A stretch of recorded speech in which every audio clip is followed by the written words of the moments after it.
3. Press the Lord. परमेश्वरचं वचन सांगतं करिंथकारास पहिले पत्र याचा 9वा अध्याय आणि 24 वचन. शर्यतात धावणारे सर्व धावतात, पण एकालाच बक्षीस मिळते, हे तुम्हाला ठाऊक नाही काय? असे धावा की तुम्हाला ते मिळेल.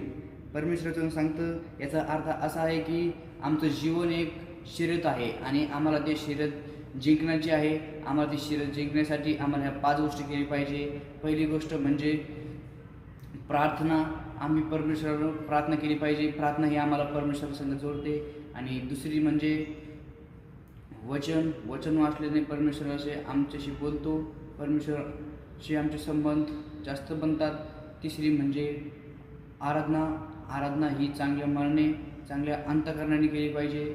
चौथी म्हणजे उपवास करून आम्ही स्वतःवर कंट्रोल करून आणि आत्म्याला जीवन जगणं. आणि 5वी म्हणजे स्वतःवर कंट्रोल करून देवाच्या इच्छेप्रमाणे जीवन वागणं. God bless you. आमेन.